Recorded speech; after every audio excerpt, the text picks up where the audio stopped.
किसी ने बांग्लादेश रोतू पड़े, 8वें आखिरी नंबरों की टीमें हो गए। ये कंपैरिजन का हम देसियों को क्यों शौक है? एंगल देना है, मेरा मंजन डिफरेंट हो दूसरे से ताकि लोग मुझे पढ़ें। एक लेटेस्ट ये आई है कि जो अंदर से कोई पाइप डाला हुआ है जिससे वो रात में थोड़ा सा विकेट गीली कर दी जाती है जब इंडिया ने बॉलिंग करनी होती है। वो देखिए अब स्पिनर की मदद हुई थी।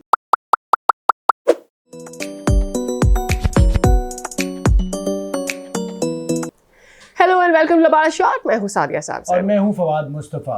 जनाब, खबरें तो बहुत सारी है। पहले विक्रमजीत सिंह राठौर पटियाला से आपने कहा था कि जी मेरा नाम फवाद भाई आपने जरूर लेना है, तो बहुत बहुत शुक्रिया लपाड़ा शॉट देखने का। और आपका नाम हमें बड़ा पसंद आया। जी। Sounds pretty much like Rowdy Rathore as well, so we really loved your name. Anyways, thank you। हमारा शो इतने बाकायदगी से देखते हैं और आपको पसंद आता है, हमें बहुत अच्छा लगा आपका रिस्पॉन्स। जनाब, आज ये हुआ क्या है, क्या हरकत की है शकीबुल हसन ने, मेरी समझ नहीं आई। है ना, क्रिकेट जो है ना वो उर्दू जबान में कहूँगा बेहूदगी की तरफ जा रहा है। आप वो इस तरह से आप टाइम आउट ले रहे हैं, क्या करना चाह रहे हैं? और इससे मैं बताऊं, हम जब क्लब क्रिकेट भी खेलते थे ना तो होता यही था कि जी वॉक ओवर मिल जाएगा टीम नहीं, तो हमें जो खिलाने वाले थे ना उन्होंने कहा था अरे मियाँ ये कोई जीत है, अगली टीम नहीं आई, जीत गए तो क्या जीता? खेलने आए हो तो मैच खेलो और सबको बराबर की अपॉर्चुनिटी दो, तभी तो तुम चैंपियन बनोगे। also play like big boys। बिल्कुल, किसी ने बांग्लादेश रोतू पड़े, 8वें आखिरी नंबरों की टीमें हो गए, नीचे जाते चले जा रहे हैं। शकीब साहब कोई इस तरह इज्जत नहीं कमाता दुनिया में। मतलब ठीक है आपने रूल है उसके मुताबिक आउट ले लिया, बड़े हो जाएं। बहुत ही बचकाना हरकत थी। और श्रीलंका, और Shakib has been a little controversial in this World Cup anyways, पता नहीं क्या मामला है यार। श्रीलंका ने भी वही हरकतें शुरू कर दी, हमने भी वर्ल्ड कप के दौरान की थी। आज जी उनके स्पोर्ट्स मिनिस्टर ने पूरा बोर्ड फारिग कर दिया। यस, मतलब सारे तैयार होकर दफ्तर पहुंचे होंगे, you are fired, get lost वाला सीन हो गया बेचारे। मेरा मसला जो है, बट पता है क्या, इस तरह के नॉन्स मुझे बताए ना, जहाँ कोई किसी का बोर्ड सीरियस नहीं है वहाँ आप प्लेयर से क्या एक्सपेक्टेशन होनी चाहिए? सूरत हाल ही बता रही है। आप हमारी भी देखें, वो डे टू डे अफेयर्स के लिए आपने कमेटी तो बना दी है। आपका जिनको चेयरमैन साहब हैं उन पे ट्रस्ट भी नहीं है कि वो बड़े डिसीजन भी नहीं ले सकते, आपको उन पे शक है। ऐसे कैसे क्रिकेट चलती है? प्लीज कोई सही डिसीजन नहीं, या तो इनको पूरी आप खुद ही प्लेयर्स को धक्का दे रहे हैं कि भाई लीग क्रिकेट की तरफ निकल जाओ, क्लब्स में जाओ, क्रिकेट सीखो, क्रिकेट सीख कर लीग क्रिकेट, और छोड़ो यार मुल्क के लिए क्या खेलना है, छोड़ो ये सब। आई थिंक जब तक आपका बोर्ड स्ट्रांग नहीं होगा ये लोग कैसे आएंगे? या नहीं दे सकते तो फिर कहें कि जी खुदा हाफिज, हम कोई ना कोई नया तरीकाकार के जो इलेक्शन कराना है वो करवा दें, कुछ तो करें। ये इस तरह चल नहीं सकता। सही बात है। साथ साथ सादिया एक नई बहस, हम बाबर और कोहली के ही रोने या जो कंपैरिजन का केस चल रहा होता था, अभी मैं रिसेंटली एक इंडियन को पढ़ रहा था, उन्होंने वो रोहित पे शुरू हो गए। ये कंपैरिजन का हम देसियों को क्यों शौक है? एंगल देना है, मेरा मंजन डिफरेंट हो दूसरे से ताकि लोग मुझे पढ़ें। उस चक्कर में अगर मुझे किसी को साइकोलॉजिकली बीमार करना हो, परेशान करना हो, स्ट्रेस करना पड़े, वो भी मैं करूंगा, मैं सब करूंगा। सो मेरे ख्याल में ये एक बहुत मसला है। रोहित भी बहुत किसी भी न्यूज़ या सिचुएशन को एंगल देना है। बहुत बड़ा प्लेयर है। अब आप उसको ये करके कीजिए, रोहित जो था वो सेल्फिश नहीं था, और इसलिए कौन कह रहा है? Why do you even have to state him selfish or non-selfish? देखिए मसला सारा ये कि ये जो दौड़ है ना व्यूज की, उसमें आप अपनी ऐसी तैसी करवा लें तो आप मशहूर हो जाते हैं। आप अपनी लिमिट में रहें, स्लो चलते रहें। अगर आपको इज्जत भी कोई नाम की चीज, और अभी भी डिजिटल मीडिया पे जो लोग लिख रहे हैं वो लोग भी ये कोशिश करते हैं कि मैं कोई ऐसी, क्योंकि देखिए लिखने में आपको ज्यादा मसाला ऐड करना पड़ता है टू सीक दैट अटेंशन। क्योंकि बोलने में तो आप जरा सी अपनी आवाज रेज कीजिए, जरा सी पिच हाई भी कीजिए, जरा सा कोई उल्टा लफ्ज बोल दीजिए तो लोग एकदम से सुनते अरे ये क्या कह दिया। लेकिन लिखने में तो आपको बहुत ही वाइल्ड जाना पड़ता है, स्पाइस बहुत हाई रखनी पड़ती है, कुछ हॉट सेलिंग पॉइंट्स लेकर आने होते हैं, तो कहीं जाकर आपका जो है ना माल बिकता है। कोई कंपैरिजन नहीं है, प्लीज कंपैरिजन ना करें। और जो प्लेयर आगे बड़े बड़े अपने टारगेट्स अचीव कर रहा है उसको मुबारकबाद दें। और सिर्फ व्यूज के लिए आप काम करेंगे, चलेंगे आप 2-4 दिन।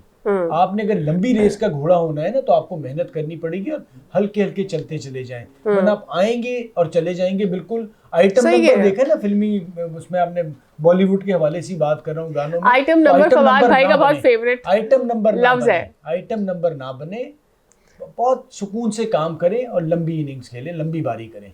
अच्छा, मुझे एक और बात आपसे कहनी। आइटम नंबर से कौन याद आया? फिर हमारे एक दोस्त ने आइटम नंबर हसन रजा पता नहीं क्या हो गया मैं बताऊं, I think there is one thing, उनके जो शो के होस्ट भी है ना, मुझे ऐसा लगता है थोड़ी बहुत उनकी भी गलती है। वो उनको हल्का सा ना प्रोवोक करते हैं, और हसन जो इस मामले पर अपने आप को, मैंने अब महसूस किया है, वो चुप रहना भी चाह रहे हैं, वो चुप रह नहीं पा रहे, यू नो। तो वो होता है आप किसी को पोक कर दो एक दफा, अब वो बार बार पोक द बेयर हो रहा है उनका साथ। सो बेसिकली अब वो होस्ट हर दफा पूछते हैं कि जी आज इंडिया जीत गया, आज आपको क्या लगा, अब इंडिया जीत गया, अब इंडिया तो 8 मैच जीता है, अब 8 मैच का कोई तो जवाब पेश करना है। बता दें, मैं आपको बड़े बड़े ड्रामे चेक कर रहा हूं जो हो रहे हैं, ये बता दो दे अपने व्यूअर्स को उन्होंने कहा क्या है। उन्होंने अभी ये कहा है कि जी मुख्तलिफ विकेट पे भी शायद खिला देते हैं उनकी बारी। हाँ, द पिच इज डिफरेंट। हाँ, वो भी हो जाता है, ये भी बड़ी एक नई चीजें हैं। और ये वो कर रहा है कि जो टेस्ट क्रिकेटर रहा है, जिसने बड़े अरसे फर्स्ट क्लास क्रिकेट खेली है, इंटरनेशनल क्रिकेट खेली है, साथ साथ एक और साहब आए, एक लेटेस्ट ये आई है कि जो अंदर से कोई पाइप डाला हुआ है जिससे वो रात में थोड़ा सा विकेट गीली कर दी जाती है जब इंडिया ने बॉलिंग करनी होती है। वो देखिए, आप स्पिनर की मदद हुई थी, तो टॉस का क्या करते हैं, कैसे पता चलेगा? लॉजिक ला रहे हो प्लीज। और मुझे मेरे बहुत अच्छे दोस्त जिन्होंने क्रिकेट उनको इतनी पसंद नहीं है, उन्होंने भी कहा कि भाई नहीं कि यार आपने बात करनी है, ये जो इंडिया कर रहा है, अरे बॉस वो अच्छा खेल रहे हैं, छोटी मोटी कोई चीज ऊपर नीचे हो जाती होगी, हमें अच्छी क्रिकेट खेलनी है और हम सारी दुनिया पागल नहीं है, ये परेशानी हमें ही क्यों हो रही है। अच्छा, एक और भी चीज मैं आपको बताती हूं, बॉल भारी कर दी है, बॉल गीली कर दी है, डीएलएस के ऊपर भी, विराट के आउट के ऊपर भी कल बहुत शोर मचा। एंड मेरे फेसबुक पे इन पर्सन एक मतलब somebody came and mentioned कि जी आप इसके ऊपर कमेंट करें, तो भाई मैं इसके ऊपर एक सादा सा comment, if you want me to comment, आपने पाकिस्तान के अगेंस्ट इंडिया की बॉलिंग देखी थी एशिया कप में? वहां पे कौन सी विकेट उनको सपोर्ट करने के लिए बनाई हुई थी हमने? वो तो श्रीलंका था ना, it was not India, but बहुत अच्छी गेंदें थी, अच्छी बॉलिंग थी। वो हमने उनकी श्रीलंका के अगेंस्ट भी देखी, पाकिस्तान के अगेंस्ट भी देखी। तो भाई मेरे ख्याल में फालतू में इस तरह की चीजें बोलना बंद कर। बांग्लादेश वर्सेस श्रीलंका, बड़ा मैच, अहम इसलिए बोल रहा हूँ क्योंकि ओके दोनों टीमें जो हैं बाहर तो हो चुकी हैं वर्ल्ड कप से, लेकिन बड़ा मैच इसलिए क्योंकि इनको क्वालिफाई करना था चैंपियंस ट्रॉफी के लिए। जो मैच आज जीती वो क्वालिफाई कर जाती, अगर श्रीलंका जीत जाती तो वो तो क्वालिफाई कर जाती। बांग्लादेश की चांसेस जो हैं बढ़ गए हैं, एक मैच रह गया बांग्लादेश का, अगर वो जीतती है तो हो सकता है वो क्वालिफाई कर जाए, या श्रीलंका जीतती है तो श्रीलंका क्वालिफाई कर जाए। आज का मैच बहुत अहम था दोनों के लिए, जिस तरह हम लोग को नजर आया, दोनों ने जिस तरह की परफॉर्मेंस दी है, दोनों ने बहुत ही आउटस्टैंडिंग खेला। शाकिब अल हसन ने एक थोड़ी हरकत ऐसी कर दी है जो नहीं करनी चाहिए थी, जो एक क्रिकेट के रूल्स के खिलाफ, रूल्स में तो है लेकिन एक डिस्ग्रेसफुल समझा जाता है इस हरकत को, कि नहीं होनी चाहिए तो बेहतर था।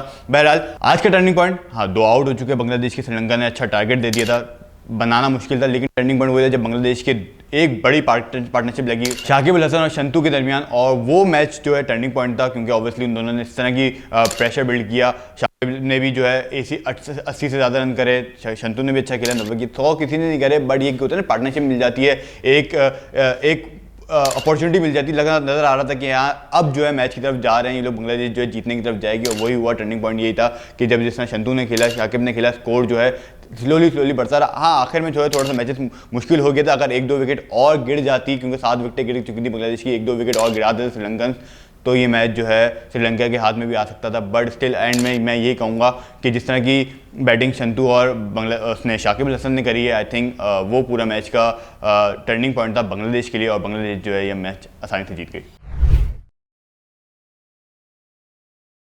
वक्त तक आप एक दुनिया की बेहतरीन टीम नहीं बन सकते जब तक आप अपनी गलतियों पे काम ना करें, और दूसरों के अगर अच्छा कर रहे हैं तो उसमें गलतियां निकालें जबरदस्ती की। तो हमें अच्छी क्रिकेट खेलनी है, और जो अच्छी क्रिकेट खेल रहा है, अगर इंडिया खेल रहा है, एक जमाने में ऑस्ट्रेलिया खेलता था, वेस्ट इंडीज खेलता था, और हमने भी अच्छी क्रिकेट खेली है, उसको माना जाए, तभी आप टॉप पे जा सकते हैं। वरना ये रोने पीटने जो है ना, और जिसने क्रिकेट खेली है, जिसको क्रिकेट की समझ है, सब रबिश, कोई ऐसी चीज नहीं है। वो अच्छी क्रिकेट खेल रहे हैं, उसको अप्रिशिएट करें, और दुआ करते रहें कि पाकिस्तान सेमीफाइनल में पहुंचे, भले बारिश हो जाए, भले श्रीलंका एक्स्ट्राऑर्डिनरी कुछ खेल जाए, कुछ हो जाए, पाकिस्तान सेमीफाइनल में खेल जाए। इसी के साथ टाटा बाय बाय।